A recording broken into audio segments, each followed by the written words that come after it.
Hey guys, Patrick Donovan, eXp Realty, part of the Johnson Group here in beautiful Savannah, Georgia. I'm here with Brandon Giebler from Next Move Realty. What's up, buddy? How you doing? I'm doing fantastic. How are you doing?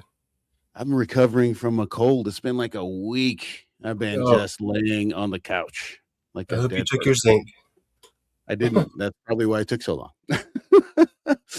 Well, today's show, we got a special one here.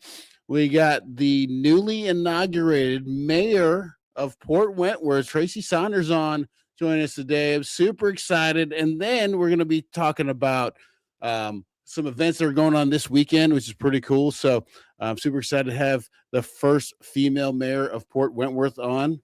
Tracy Saunders, thank you for coming on. How are you doing today? I'm well. How are you guys?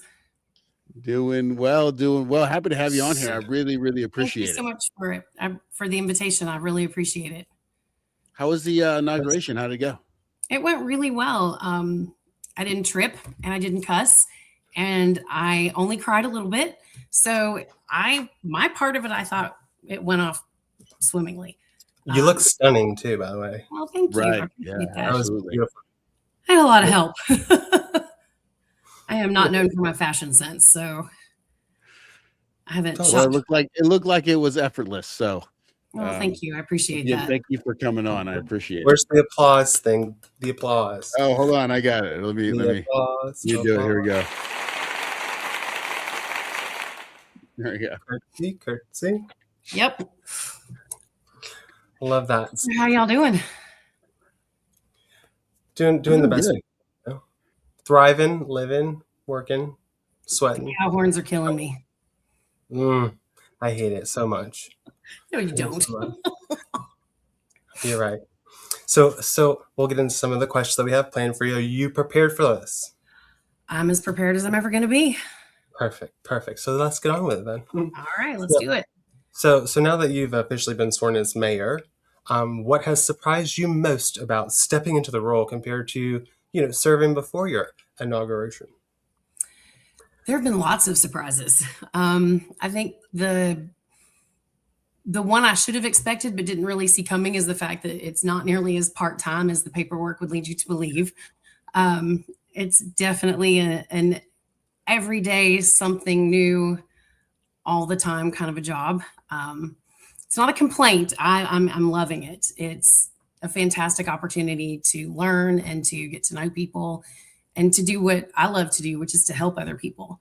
The time commitment was kind of a surprise, but it shouldn't have been, because even leading up to inauguration, the time commitment was pretty intense. So that was a surprise. And I'm learning a lot about the things that people perceive about local government and where those perceptions come from. And the fact that they're not totally wrong in what they think, but they're wrong in their assessment of what they think, if that makes sense. Well put. Like, I assumed that you had an office, and then I learned that the mayor of Port Wentworth doesn't have an office. So I didn't understand that at all. No, my office is the trunk of my car. I have 2 file lock boxes that I actually finished putting stuff in and started organizing today. So I've got, paperwork and background research on a lot of stuff in one box, and current issues and city council meetings in another. So yeah, that's my office. Wow. I was really blown away. Hey, they're going to make room at Anchor Park for you, because, come on. I would love that. Have this beautiful facility. Why not have the mayor there? That'd be great. All right. So how do you plan to keep communication open between City Hall and residents, especially when decisions are controversial or emotionally charged? So that's kind of a multi-level question. Part of just doing the job of mayor is doing things like this, coming and talking to you guys, taking questions from people who are watching, being present in the community and being present on social media.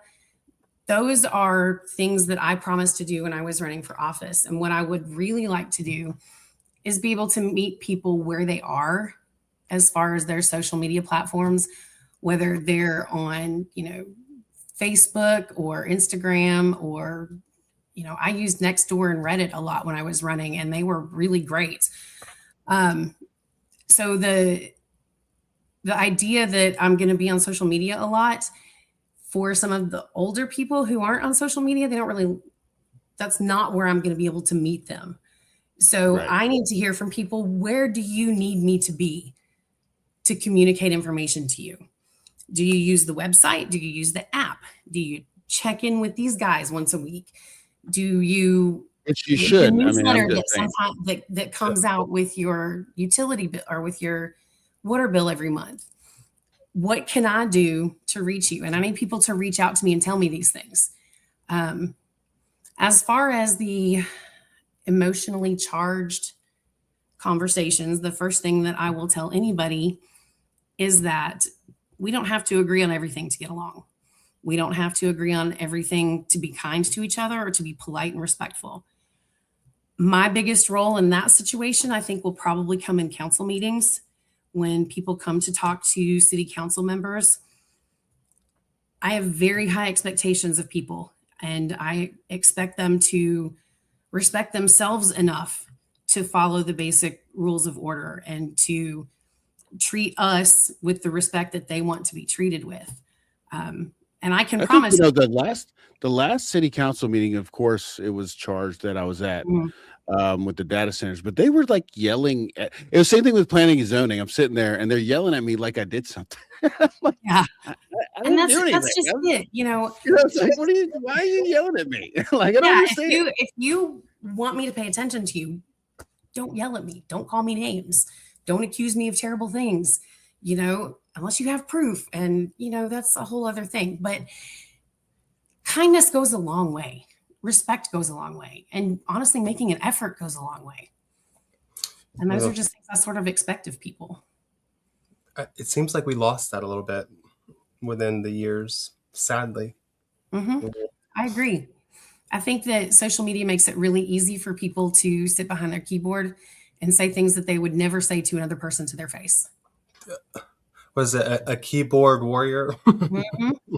Exactly. Speaking of, I want to say thank you all for coming on. By the way, if you're watching, please hit the like button. But I want to catch up with the comments. Josh said, "No office. That's crazy."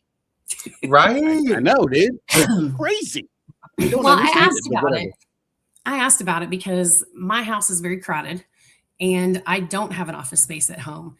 And because the mayor and the city council are considered part-time, they didn't have space in that building for part-time employees, which, I mean, it makes sense. But I was like, man, I really wanted a desk. The whole point of being mayor is to get your own nice office. Come on. No, the whole point of being mayor is to get the giant key. Oh, that's right. That's right. Oh, man. The giant. You know what I'm talking about? The big key to the city? Yeah, put it on your wall. Heck yeah. It could be your background instead of horns. There you go. So if a resident is frustrated or confused about what's happening in the city right now, what would you say is the best way for them to get informed and involved without feeling overwhelmed with the data centers?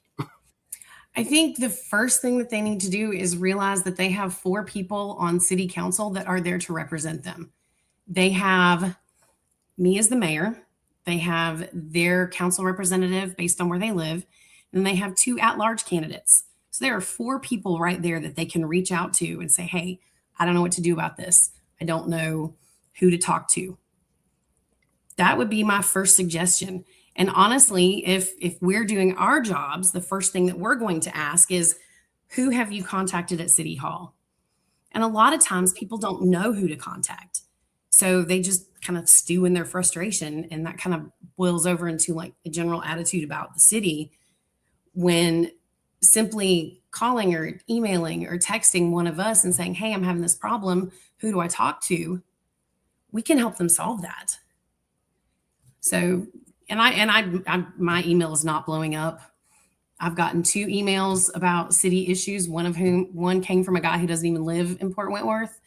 I've gotten a couple messages on Facebook, and I've talked to some people in person, but I can't speak for everybody, but my communication devices are not being blown up by people reaching out. I'm curious. What did the person that doesn't live in Port Wentworth have to say?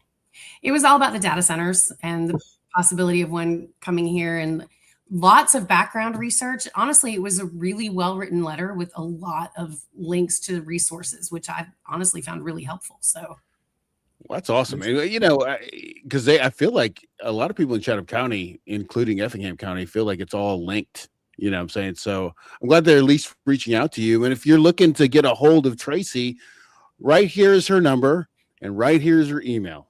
Okay. Actually, let me hide these comments because it might be in the way real quick. Don't be a keyboard warrior and call her. Call or email. What do you prefer? You don't care either way? I don't care either way. I get a notification on my phone for phone calls, for text messages, and for emails. But keep in mind, I am still a public school teacher from 7 to 3. So if you call me during the day, chances are I won't answer. There are times that I can text occasionally, but after 3 o'clock, I will definitely be back in touch. All right, cool. Well, thank you. I just wanted to make sure everybody saw that so you know how to get a hold of her. So let me just get out of this thing here. Sorry. So, okay, now we did do Facebook, right? So that was, I did a poll on Facebook, and this is kind of what way it shook out. So I asked, okay, if you had a question to ask the new mayor, what would you want to ask about? So data center was number one. Obviously, it's a prevailing dominant topic in our area since there's been rumors that they're And coming on this page, across the street, right? And then infrastructure being second, obviously, with the drainage issues, the road, the traffic, all that kind of stuff. So that was what we put out on Facebook. And I want to catch up on the comments real quick. Jive the upstart. A part-time executive official is diabolical. A public servant time 2 over. Wow. Right. Teacher and mayor. Whoa.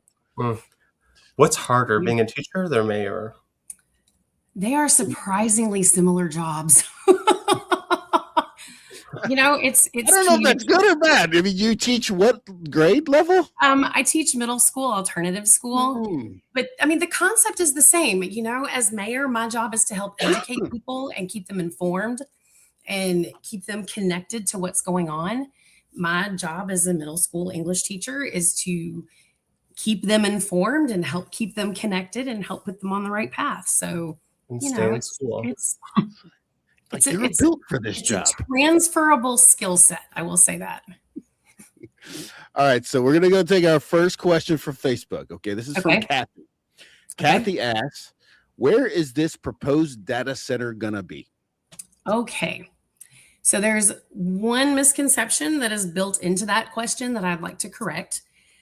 As of close of business Friday, there is no application to put in a data center. There is no development agreement that has been submitted. There is no official anything that says we're going to get a data center from this company in this spot.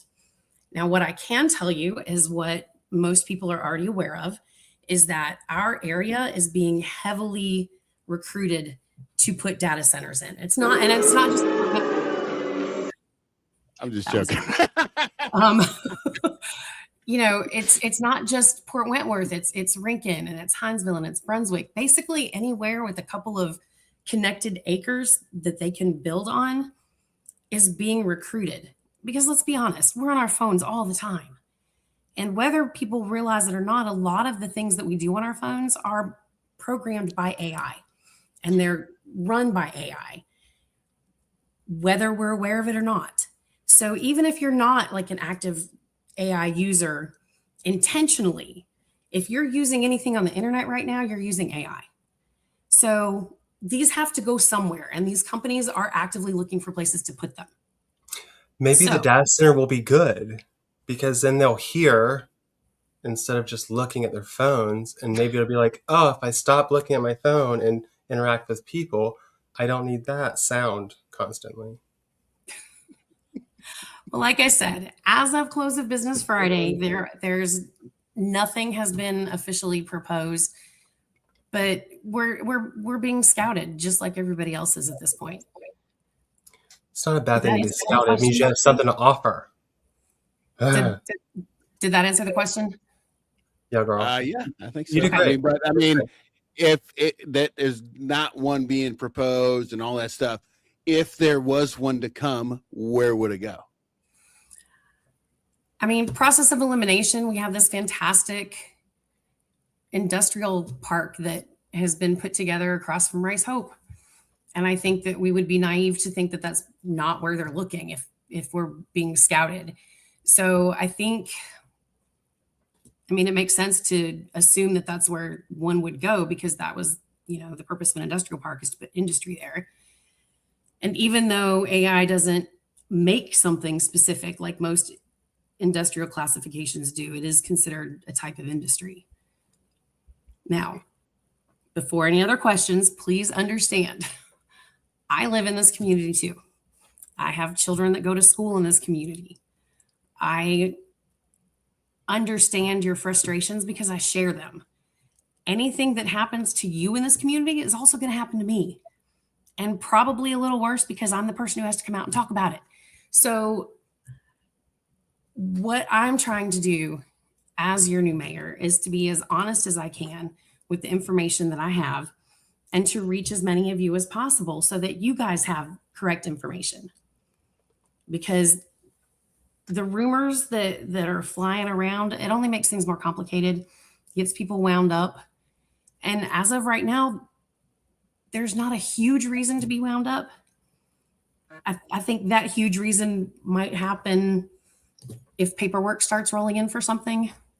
So can I just ask you one question on that? And this is not, I know that Sean Randawala and Councilman Barbie said that if they could strengthen the zoning ordinance, they would be on board to do that. Would you also be in favor of strengthening the ordinance? Absolutely. Absolutely. As mayor, I only get to vote in case of a tie, but that doesn't mean I don't have a voice. And I'm not afraid to use my voice. I think the ordinance as written is too weak. I think it doesn't offer the protections that the city and its residents truly deserve. But I also think that this process was a learning curve for everybody. It wasn't necessarily something that everybody was able to jump into having previous expertise in it.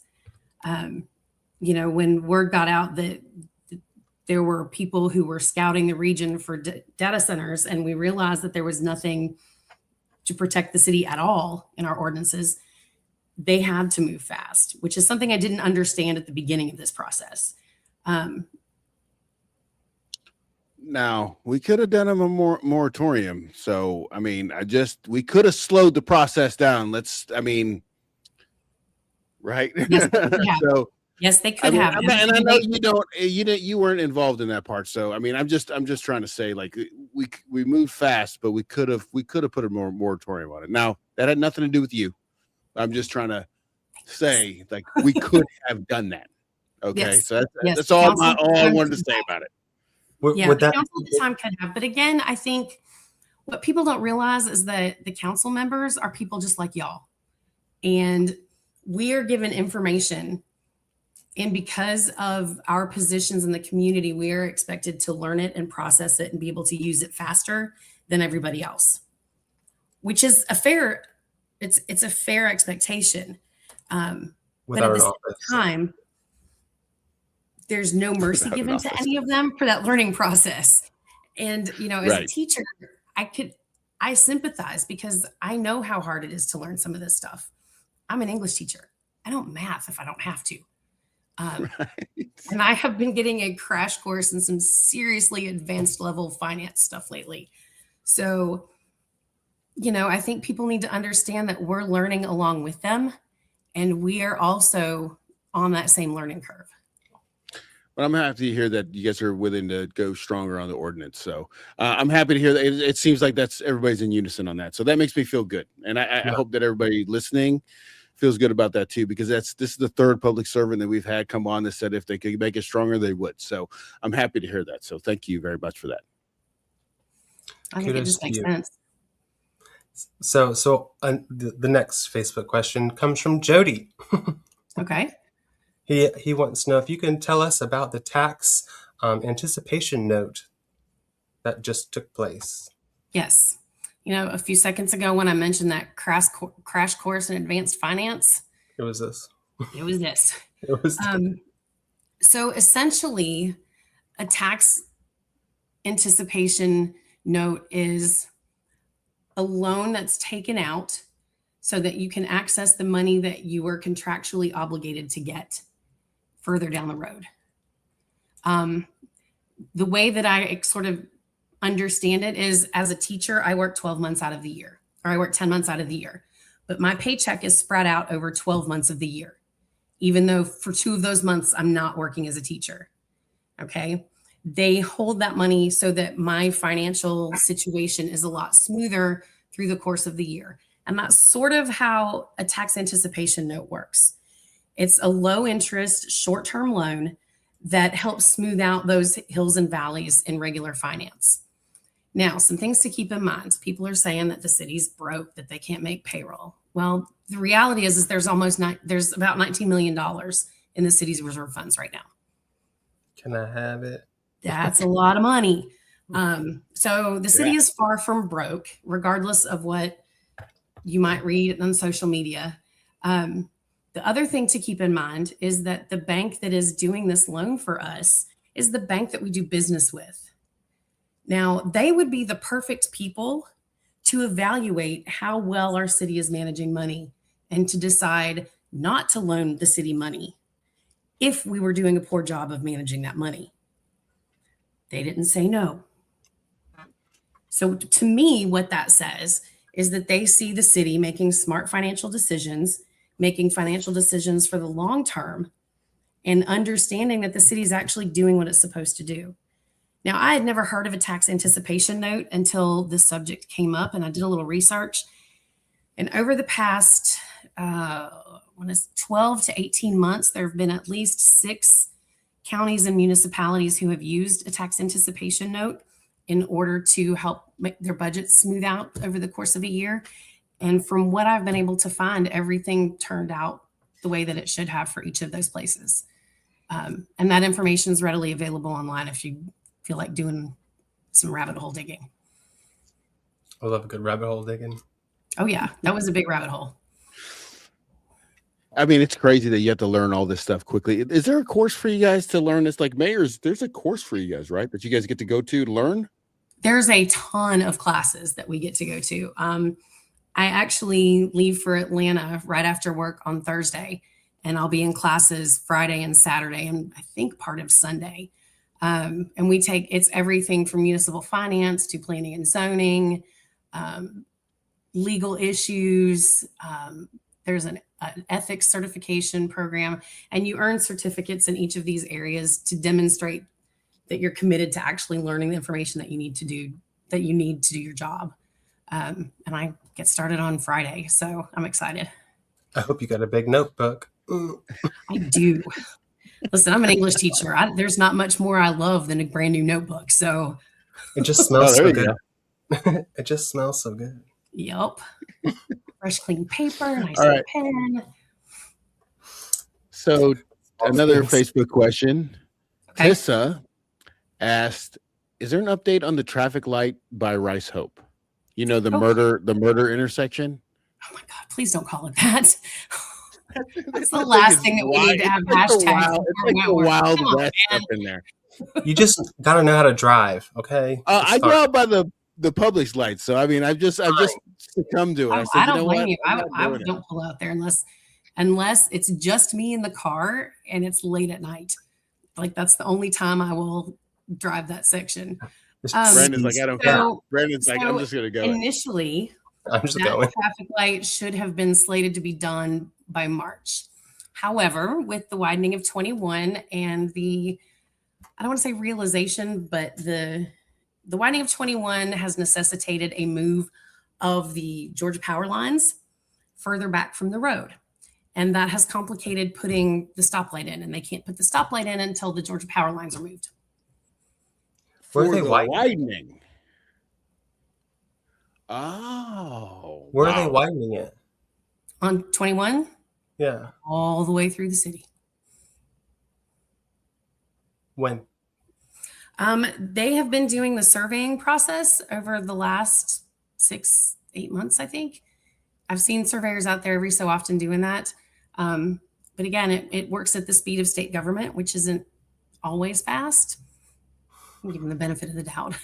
And then you The add a rabbit, major corporation the that rabbit or has the to do the hare? moving, right? Because they have to move it, right? Georgia Power.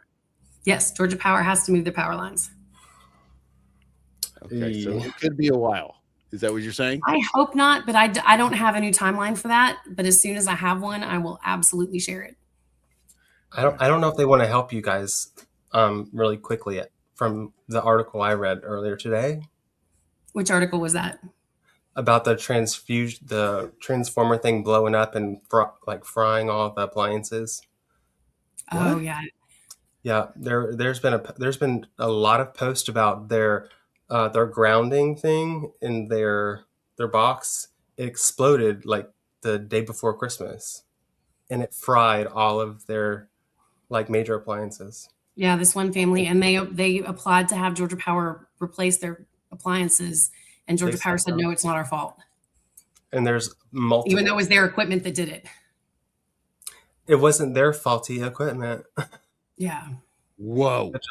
Good job, Georgia Power. Whoa. Wait. Isn't that something we talked about before about if someone goes after Georgia Power, the people that are paying Georgia Power are kind of held up? Was that Georgia Power?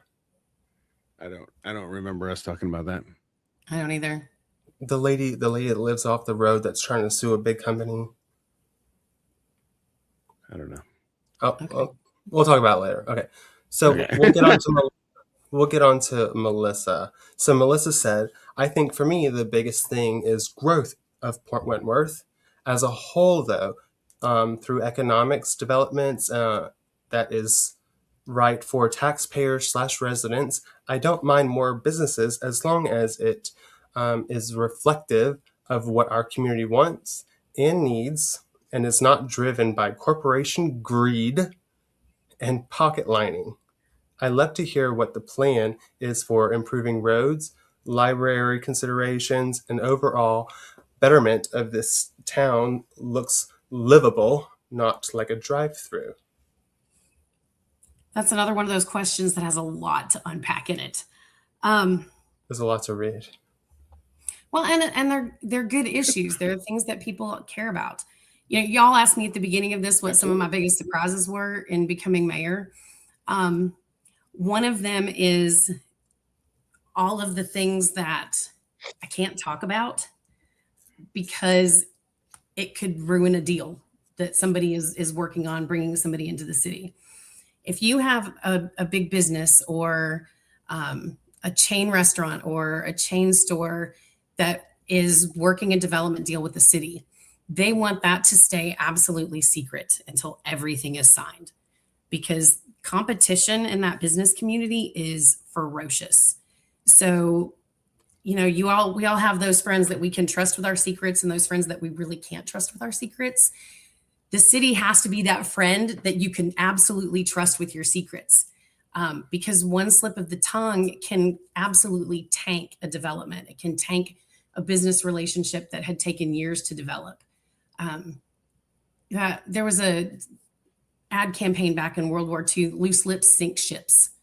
You know, so I heard that in the military all the time. Yeah, there are lots of things that you can't talk about. So there's this perception that things are happening behind the scenes. It's not perception, it's reality. But those things that are happening behind the scenes happen behind the scenes because they have to, because of the way the business community works. And so when I tell you that every day, all day, there are people who are working to recruit the kinds of things we all want in a city. We want stores so that we don't have to leave to go buy an outfit.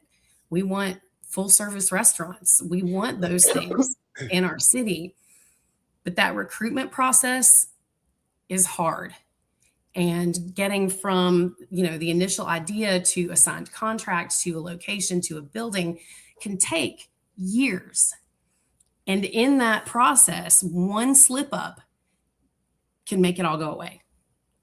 So part of the accusation about people in government being secretive, I think, is true because they have to be.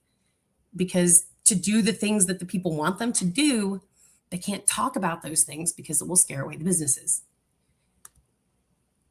That was a big thing for me. Conspiracy theorists happen. Yes. But the thing is it's not done to keep it away from people on purpose. It's a way to protect the business that's trying to come to the city. Does that make sense? Right. Okay. Like you say, you didn't want. I mean, we were talking before. That they don't want their competitors to know what they're doing. Exactly. Right? Exactly. And that makes a lot of sense. Yeah. All right. So another one from Facebook. Bring it on. And actually, I want to catch up on the comments real quick. So Jive, the upstart, said most of us have noise canceling devices in our ears, anyways. Laugh out loud. Talking about the data centers, I assume. And then Josh says government equals slow, which I think everybody would agree with. So Sherry from Facebook says, explain exactly how the city can't meet payroll and explain harassing a 91-year-old man for anything, much less leaves along his fits. Okay, so those are two very different issues. The first one I think we already addressed. The city is meeting payroll just fine. Again, $19 million in reserves. The TAN is a way to kind of smooth out the hills and valleys in the budget. We covered that. Harassing a 91-year-old man. I don't think that it's set out to be harassment. I'm the kind of person that I genuinely will believe the best in somebody until you give me a real good reason not to. But she's talking about a code enforcement situation. A 91-year-old gentleman received some paperwork. I don't know if it was a citation or a warning about leaves that needed to be raked. And, you know, of course, the internet response was fierce and fast. And I messaged. Yeah. But how fierce and fast were they to grab a rake to go help him? Actually, pretty fast, because I sent a message to the person who posted that post to find out if people had volunteered to come and help him, because I think I saw the post. It was a Friday or a Saturday. And I was like, not doing anything tomorrow afternoon. I could go help rake his yard. That's not a big deal. So I messaged the woman who posted that and was like, hey, were you able to find people to help? And she said, yeah, we got it taken care of. I said, okay, good. Cause I was going to dig my rake out. And, honestly, I was a little relieved because yard work, not my favorite thing. But, you know, like I told her, you have to be the community that you want to see in the community. And if you have a 91-year-old neighbor who needs help raking his yard, go help him. Then you help him rake his yard. Community. And that's what happened. You know, I know people in the community. I know there are people who don't like code enforcement. But I've heard from just as many people who are honestly a little afraid to admit this in public that do like code enforcement. Well, we know who doesn't like code enforcement. It's the people that get tickets, right? Mm-hmm. There's the ones that don't like code enforcement. And I mean, I could understand that. Yeah. And I get it. It's frustrating. I mean, nobody likes to be called out, you know? But again, that's where your community comes in. You know, they came together to help this guy get his yard cleaned up. And that's what community does. You step in and you help people when they need it. And that's one of the things that I think code enforcement actually could help our community do, is to bring back that sense of supporting each other when we need help. It's just about how. And just because I'm really curious how it works, I have ride-alongs scheduled for the next couple of weeks with both code enforcement and regular police officers, so I can kind of get a feel for how and why they do the things that they do. Active learning. Yeah, that's great. I'm kind of excited. That's awesome. No, real quick. If you're out there watching, please, if you have any questions for Tracy, please put them in the comments. We will ask her right here, right now. If you like what Tracy's doing, she's doing a ride along with the police and code enforcement, and she's raking yards. Give it a like on the video. I didn't actually rake a yard. I was willing to. She wanted to. She was going to. I didn't have the opportunity, so. But I mean, that's what you do, you know. If somebody needs help, you step in. I think we got out of that a long time ago, which is really sad. I think COVID. COVID shut a lot of that down. And I think Yeah. people just sort of forgot to how to relate to people in real life. Unless it's on a phone or on a screen. But Yeah. stay on this screen. Stay on this screen. If you take the Yes. screen and swipe the leaves, right? Just move it Just- off the fence. It's like Farmville. It's like the Farmville. Excuse me. So All with right, what's next? the infrastructure is always a pressure point with growth. Roads, drainage, utilities. What area is most urgent right now, and what is the city doing to get ahead of the future strain? So, and this is, again, I'm an English teacher playing catch up with learning all of this stuff. But from what I can see, I think that the drainage issues that the city is dealing with is probably the most important one to deal with, simply because of where we are. You know, we've dodged some serious major hurricanes, and you know, it's only a matter of time until we get hit. And with those drainage issues, the amount of water that we get in a storm like that could be devastating. And I, for one, don't want to have to go rescue people in a canoe. And Got a I kayak. But you will. mean, I don't have a canoe, With your but rake. I got a kayak. And just you know, I don't want to see that happen to my city. And you know, those problems create problems with the wastewater treatment plant. It creates problems with road stability. So, you know, I think that's probably the best place to start. However, I am not an engineer. I am not a concrete specialist. I am not a sewage specialist, nor am I a wastewater treatment specialist. What I am is a person who's been mayor for 19 days with about this much knowledge and a platform that's about this big on a computer screen. But I do know the city we're getting some information back from a study that was done about how all of those wastewater issues and drainage issues work together to create problems. And what we're supposed to find out is how and where to start that mitigation process. And I think that will be the best way to deal with that, is to, once we actually have the facts about where water flows from one road to another and, you know, how all of it's working together. Once we have that information, then we can figure out how to pay for the fix, which is going to be the next step. Okay. All right. So we got from Jive the upstart. How does your mayoral capacity intersect with Savannah's politics? Good question. So far it hasn't intersected very much at all. I've had 2 conversations with Van Johnson, who is just a delightful human being. I got to sit next to him during a luncheon and just had an absolute blast listening to him talk about, you know, things with the city and, you know, things at the state and national level and organizations that he's a part of. He's incredibly smart. He's incredibly passionate, and he's got a great sense of humor. I hear nothing but good things. You know, I don't always agree with everything he says or does, but I always respect the fact that it's coming from a place that is uniquely Van. I met him at the chili cook-off. He was really nice. He was Yeah. nice. There's 8 years ago. group called the No Agenda. They do a thing called the No Agenda Lunch, which is all of the mayors in the area get together and have lunch without an agenda, and try to do it in a place where there's not a lot of people around, so we can actually like pick each other's brains and talk about stuff. And so I got to, yeah, it was fascinating. Just to meet Imagine people for a brand new mayor, like that's got to be invaluable. Oh, absolutely. That's a big notebook too. Yes, that's a whole other brand new notebook. And honestly, the support that I've gotten from these people has been amazing.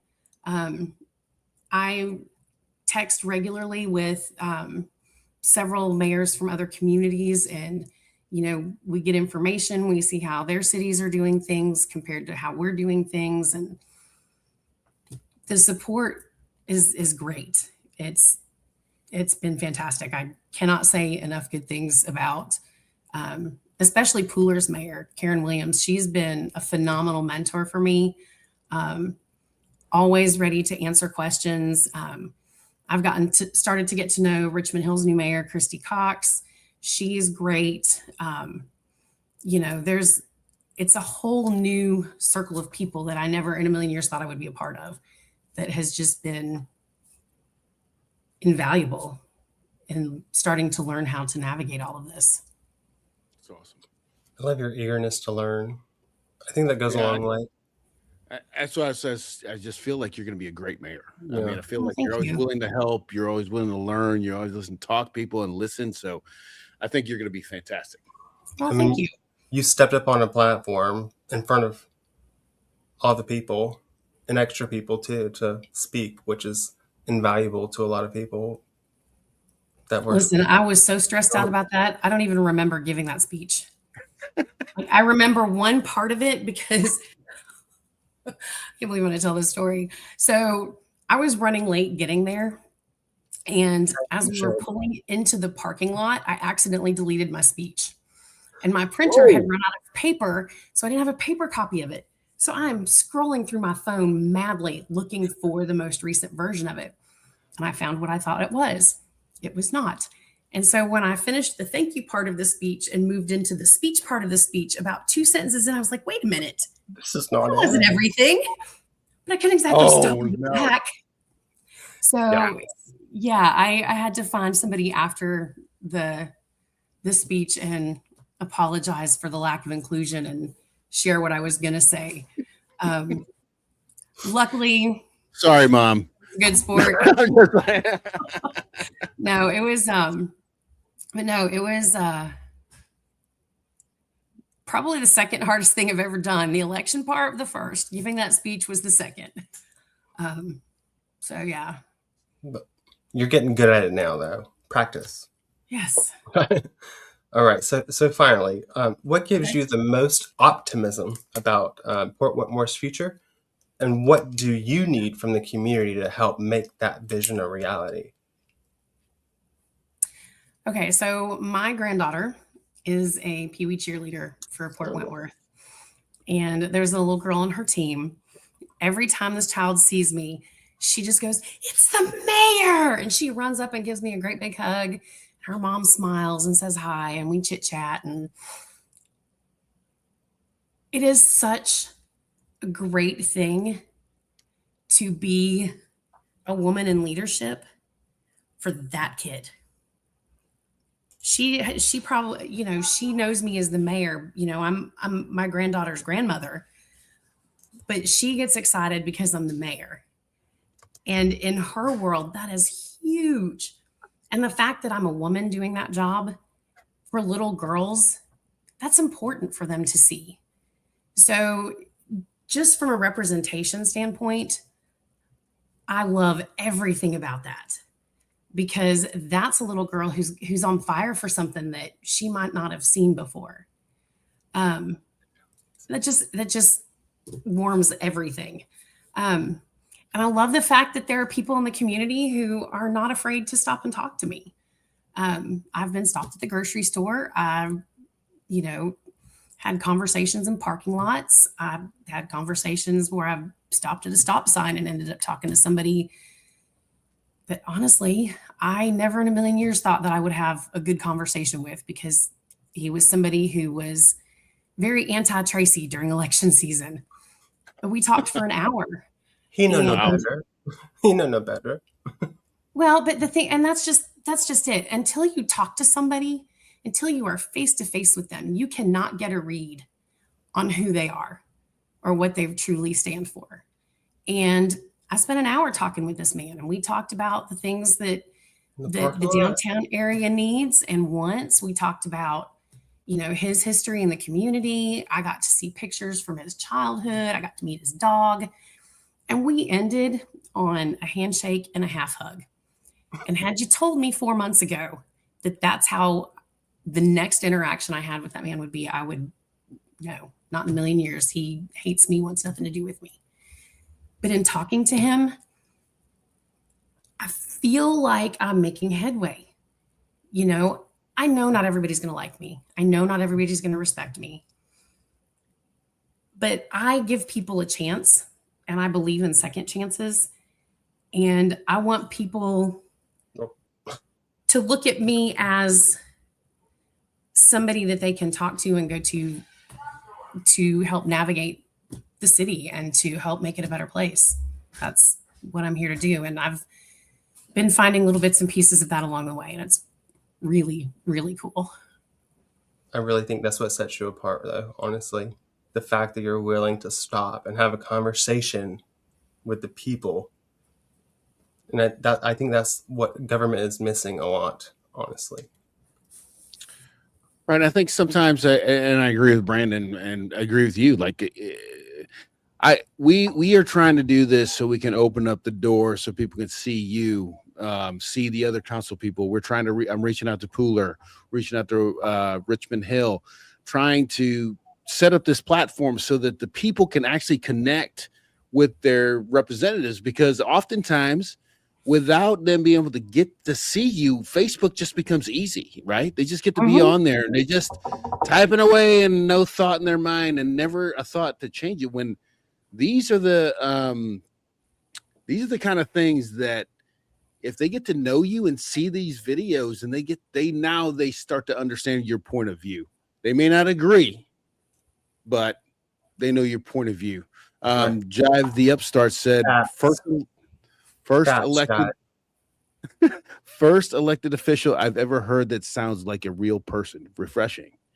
Thank you. That's why I'm happy you've came on. So before we close this down, because we're getting to it's getting running long a little bit. I'm going to put your information on the board again, and I'm going to hide the chat so that we can have your information for the citizens of Port Wentworth. If you can't get a hold of your representative for Rice Hope, and it's Sean Randweiler, for at large is Thomas Barbie and Art Lease, correct? Art Lisa? Both. Huh? She'll answer to both. Okay. And then so call them, reach out to them. They want to talk to you. I swear to God, they want to talk to you. They really do. Adam, they really do. Read the comment, Adam. What? Read the Adam. comment. All right, Adam Alday, Mayor Tracy. I'm excited to see what all you do as mayor for our city. One thing I appreciate about you is that you're the only one message away, and I agree with that. You are. So I appreciate you coming on. One more question before I let you go. Okay. If you could recommend two people to come on our show and talk to us, who would those two people be and why? Do you want current elected officials or people running for office? Whoever you think we should talk to. Well, I'm going to say Karen Williams from Pooler. She's fantastic. And then, Christy is another first-time female mayor in a pretty big city. So Christy Cox would be fantastic. I've met some really great candidates along the way. So, if you start running out of ideas, let me know, because there's some really good people running for office who could definitely use the platform. Well, we're definitely here to spread the word. So please, if you could help us facilitate that, that'd be fantastic. Absolutely. Listen, I'll text them as soon as we're done. And once again, we always appreciate you coming on. If you ever need to spread the word about anything Port Wentworth, you just let us know, and you've got a place to talk. And for everybody, you guys are fun. And for everybody that's joined and talked, Jive the Upstart, Josh, thank you guys so much. Adam, thank you so much for commenting. If you haven't liked yet, please like. And I really appreciate you guys coming on. I'll talk to you guys soon. Thank you. Y'all take care. Have a nice week. You too, love.